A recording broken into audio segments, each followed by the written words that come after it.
Welcome back. I'm now joined by former Home Secretary G.K. Pillai, former Foreign Secretary Krishnan Srinivasan, former head of RNAW A.S. Dulat, the author of The New Threat from Islamic Militancy and an International Authority on Jihadi Terror, as well as the Guardian's correspondent in India, Jason Burke, and the Deputy Editor of India Today, Sandeep Unithan. Mr. Dulat, let me start with you as a former head of RNAW. What happened in Paris has chilling and perverse similarities to the Mumbai attacks of 2008. Can India rule out the possibility of another similar catastrophic attack? I notice that unnamed experts speaking to the Hindu today say it's unlikely. But as a man who's had his feel and finger on terror and on this whole area, what's your opinion?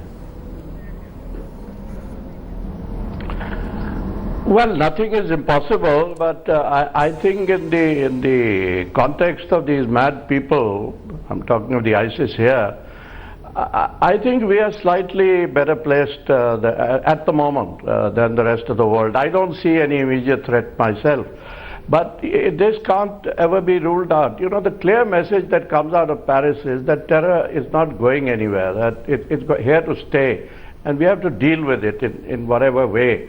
And I think the more we talk and engage and cooperate, the better chances we have of dealing with this menace.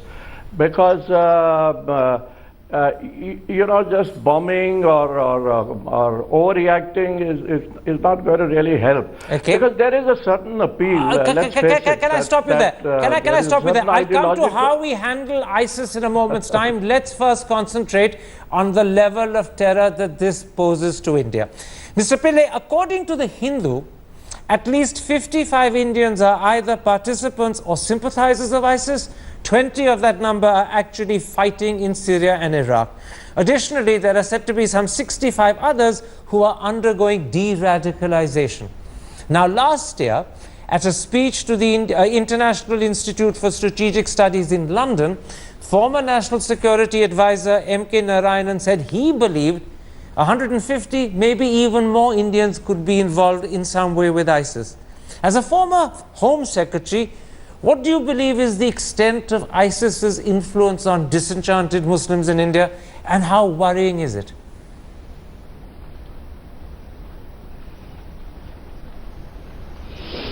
I think there is, at least through the social media and the internet, definitely there is a very strong influence on certain sections of the population of India.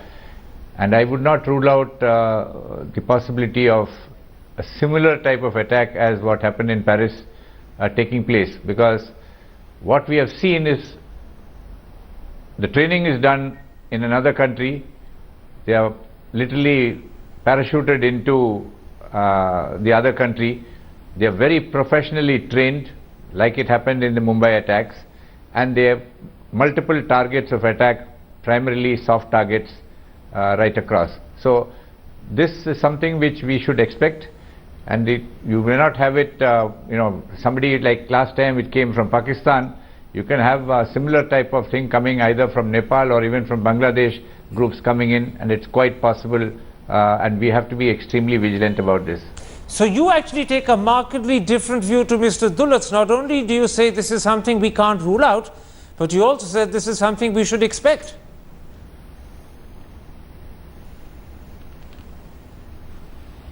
Yes, I think we should be. In fact, I've literally been on record in recent weeks saying that the silence or the lack of any terrorist attacks in India over the last few, almost 2 years, is in one sense disquieting, and we should be worrying whether somebody is not planning something spectacular. In fact, you made that point in a comment to the Times of India in the papers yesterday. I'll come to that in a moment's time. But first, Krishnan Srinivasan, do you fear that campaigns like Love Jihad and Ghar Wapsi, the anti-beef campaign, and now the horrible Dadri lynching could provide fertile ground for organizations like ISIS to prey upon? Are we, in other words, giving them opportunities, whether we're doing so wittingly or unintentionally? Yes, I'd say that among the many assets that India has is by and large a very large minority population, which is again by and large not at all radicalized. There may be elements which are, but certainly as a whole they are not, and they are very strongly supportive of the state. And I do think that activities like the ones you mentioned, which tend to divide communities on religious lines, are very detrimental to the unity of the country and need to be avoided, to be prevented, and to be completely ruled out. Yes, I do agree with that. Sandeep Punithan, do we have any sense of how the Home Ministry, the National Security Advisors outfit, or even intelligence agencies are responding to the spate of terror attacks that we've seen since October in Ankara, in Beirut, and now in Paris? And how do they respond to the possibility, which, as Mr. Pillai said, we should be expecting, of another possible catastrophic attack in India? How do they respond to that possibility? Well, Karan, the Indian security forces are almost exclusively focused on the threat of terrorism emanating from Pakistan, and they've not been able to focus their attention on this larger problem of ISIS. And this has been the case in the last couple of months, that the kind of the policies that the Home Ministry has been doing is more remedial. They're looking more at de-radicalization rather than taking active, going out there and building up intelligence networks to collaborate with foreign governments to know about what ISIS is up to. So then you're suggesting that actually they are ignorant of the possibility of something happening from ISIS and Al-Qaeda. They simply haven't looked at it. We actually have no intelligence about what ISIS is up to. We have no assets on the ground. A lot of the intelligence that we get is second-hand. We get it from foreign intelligence agencies. We have no assets on the ground to know what ISIS is up to. We're being joined by Jason Burke, who, as I said, is one of the world's leading authorities on jihadi terror. Jason, we're talking about the possibility of India facing another Mumbai-style catastrophic attack. The former Home Secretary, Mr. Pillai, says not only can we not rule it out, but possibly we should expect it. On the other hand, the former head of RNAW, Mr. Dullah, thought it was not likely. Where's your stand on this? I know that traditionally, Indian Muslims post-independence have not played a substantial role in Islamic jihadi movements. In fact, even the militancy in Kashmir, as you know, is entirely Kashmir. Doesn't attract much Muslim support from the rest of the country. But can we as a nation take comfort from that, or would that amount to complacency at this point of time? Well, they always say that security services have to be lucky all the time and the terrorists only have to be lucky once. So I don't think anybody is complacent, and certainly after the events in Paris, I know that Indian security services are not complacent, as are no security services around the world.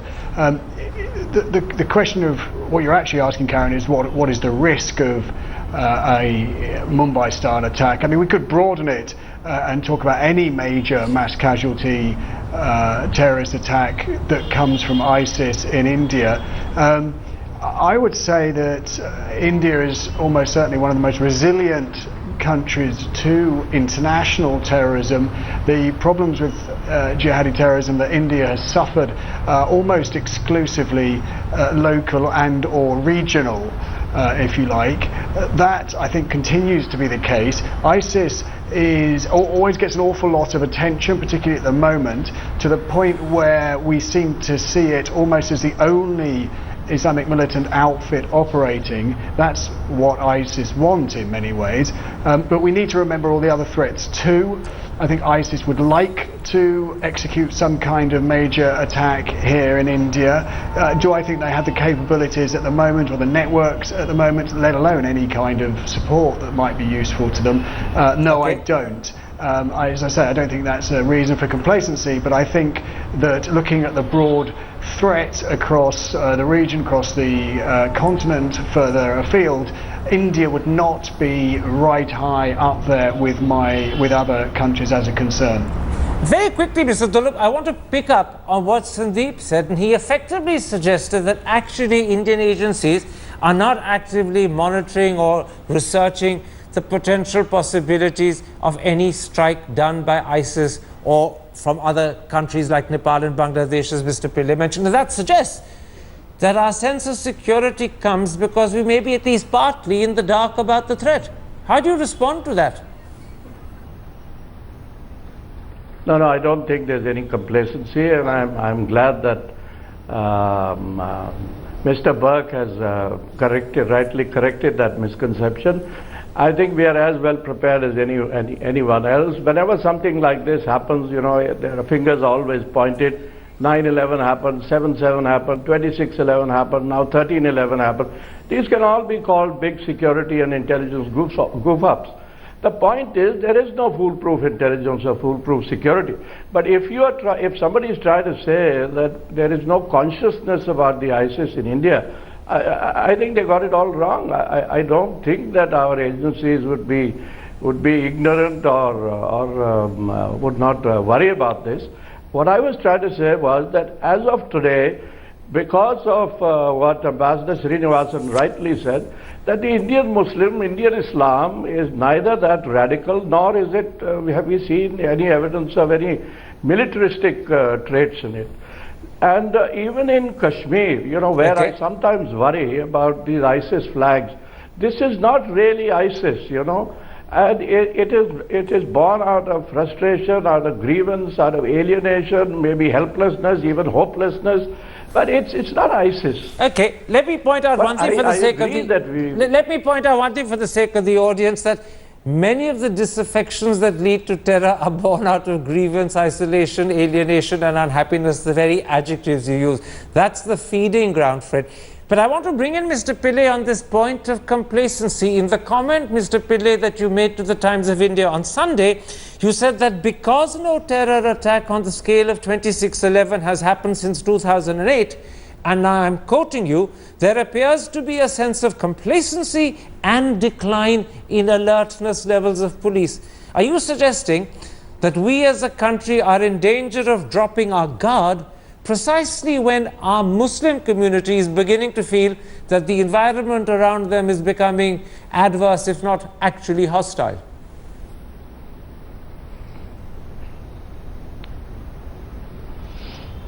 See, post 26/11, you know, there were almost 4,000 posts in the IB, additional posts were sanctioned. All the recruitment has been done. They are now into the field. They'll start, boots on the ground will start coming, and the impact over the next few years.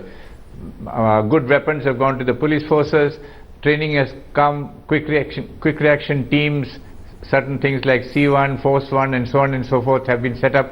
So definitely a state of preparedness is there. And if I may say so, in response to what Mr. Sandeep Unisan said, even the former director of the Intelligence Bureau is now a special envoy to the Middle East.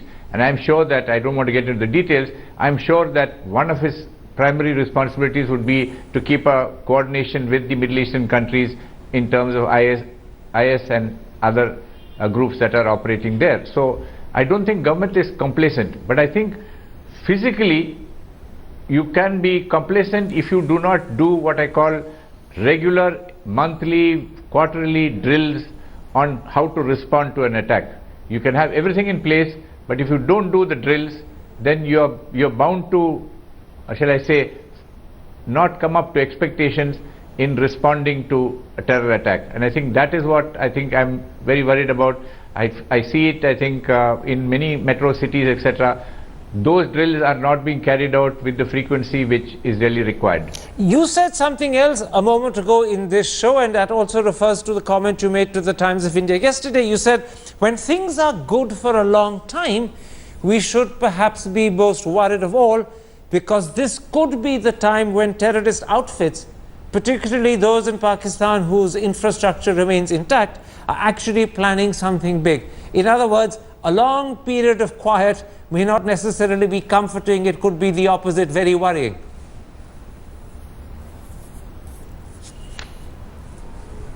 Yeah, I fully agree, because we have had reports of the LET doing maritime training. We've had reports of the LET buying paragliding equipment. Different types of reports have kept coming, and obviously they are not doing all this for recreation purposes. Their primary target is India, and therefore we should be worried and vigilant and try to assess where the next attack is likely to come from, boost up the intelligence. We have a lot of cooperation now on intelligence with many countries, and I think we need to step that up even much more now in the light of the Paris attack. Let me, Krishnan Srinivasan, ask you in a sense the opposite question, and that is, how good is our preparedness? Le Figaro, the French newspaper, reveals that France was supposedly prepared for the sort of attacks they experienced on Friday night. Le Figaro says that not only had they carried out several carefully planned mock exercises, but special task forces had scanned some 200 public places which they thought were vulnerable, including a number of concert halls. Now, if despite that level of preparedness, French intelligence and French security could be caught completely by surprise, how much confidence do you have in Indian preparedness? Well, we might also add to that list that the Iraqis claim to have given very concrete warnings to all the coalition countries which were engaged in hostilities against ISIS, so you could add that to the list as well. Can I interrupt and say the Turks say that they on 2 occasions informed Paris about Mustafa? Yes, that's right. Well, it just goes to show or to confirm what Mr. Dulat said, that there is no such thing as foolproof security. What the Paris police have shown is that they've been extremely, amazingly effective after the atrocities. Before the atrocities, obviously, they were not so good. They were not at all good. But afterwards, within 24, 36 hours, they've done a remarkable job identifying the suspects and rounding them up. What about our preparedness? Engaging huge rate. But as far as ourselves are concerned, I'd say there are 2 or 3 things which need to be mentioned. One is that since 2008, our intelligence cooperation with other countries has been stepped up hugely. I'm not privy to knowing how effective or otherwise it is, but certainly the spread of our activities in intelligence cooperation has been gigantic.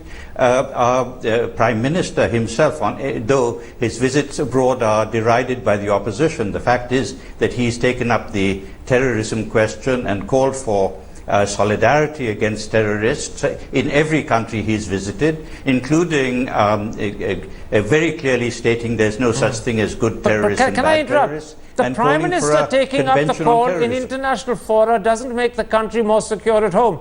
It's the security on the ground that I'm asking you about. Are you confident we're as well prepared as Paris? And Paris was clearly caught, if I can so put it, with its pants down. Can you answer that specifically? Well, I think in that sense, objectively, we're much more vulnerable because we have a very large population, very large number of cities with large populations and crowded populations. So to that extent, yes, but I would imagine that this has been a wake-up call not only to our intelligence and police services, but also to everyone on the ground who is responsible for keeping us safe. Let me ask you that same question, Sandeep Punithan, because you follow this closely. What's your impression of our state of preparedness? Do you agree with Mr. Pillai that although at the level of politicians and government there's enormous concern, but the sort of drills and exercises and other practices that need to be constantly doing are not happening, and therefore we may not be on the ground as prepared as we ought to be? That's correct, Karan. If you know that in the Mumbai terror attacks, what they told us is that it was the person on the ground, the first responder, that had to be empowered and trained to fight against terrorism. And one policeman with a functional rifle could have protected 60 people and the entire hierarchy of the anti-terrorist squad of the Maharashtra police. And because there were no such policemen available, they were not trained, they did not have weapons that fired. You had this massacre that happened, these 2 people killing something like 60 or 70 people single-handedly. And 8 years from now, 8 years since that day, there have not been any counter-terrorism drills of the kind that we've seen in London. In June this year, we had a massive counter-terrorism exercise called Strong Tower, where all the responders came in, the police, the armed forces, to deal with precisely a 26/11 or a Paris kind And of we've attack. done nothing We of the have sort. not done a single such exercise in the last 8 years. I mean, I would really like Mr. Pillai or any of the other panelists to mention one exercise done by any of the Indian police forces in the last 8 years. Mr. Pillai, do you want to come in there? Can you agree with what Sandeep is saying, that we've done no exercise to counter the possibility of a 26/11 happening again? That we, in other words, are unprepared to the extent that we have no real practice how to handle No, it's it? not.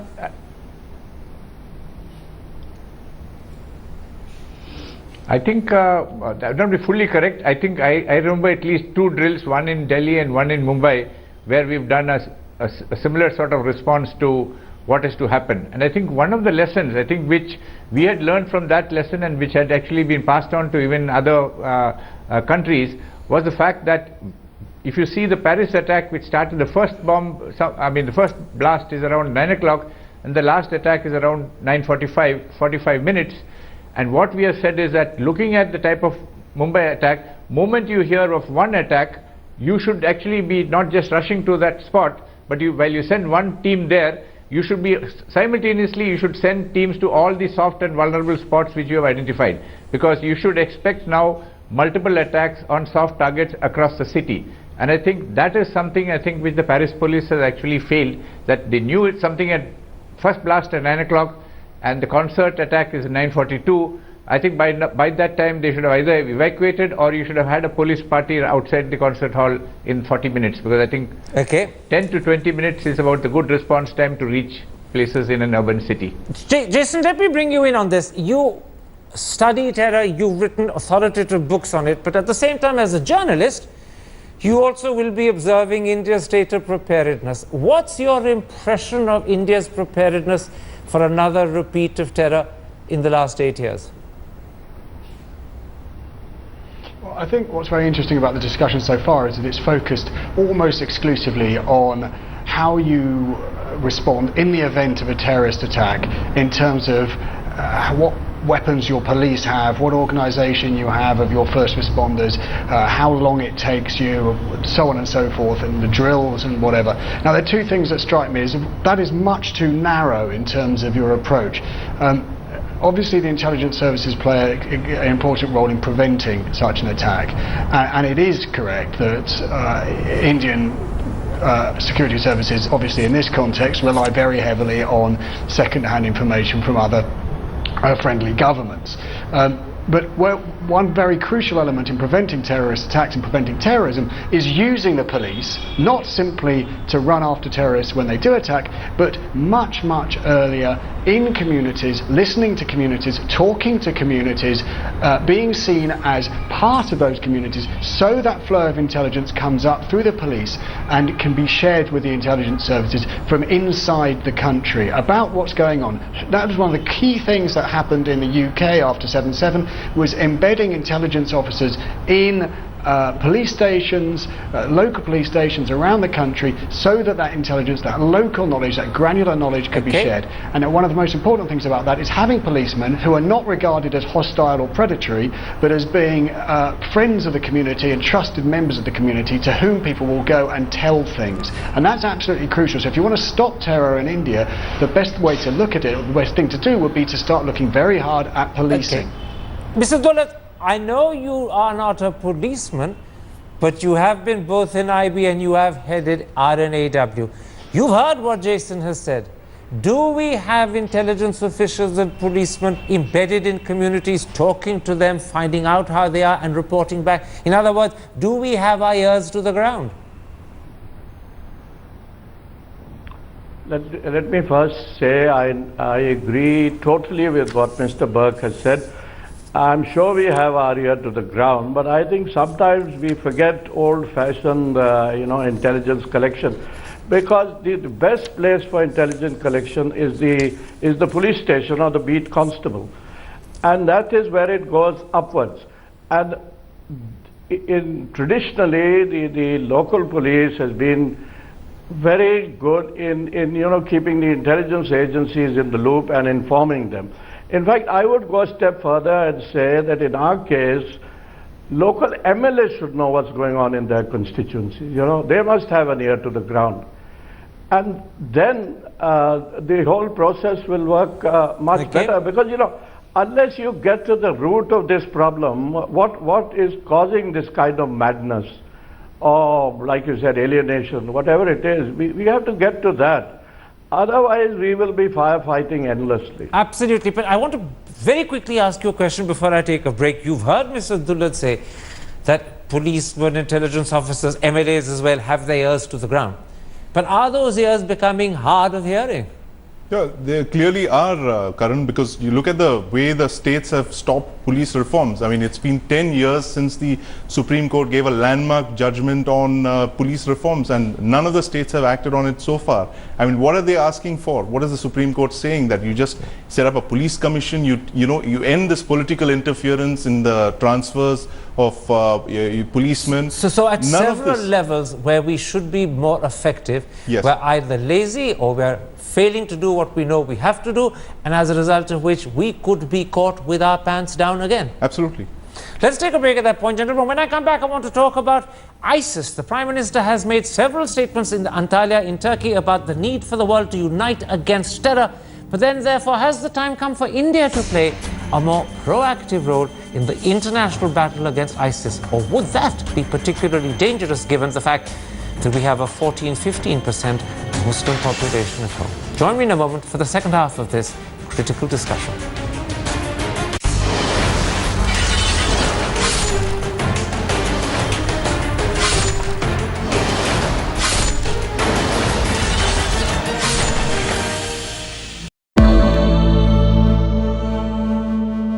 Nisagama manipamaga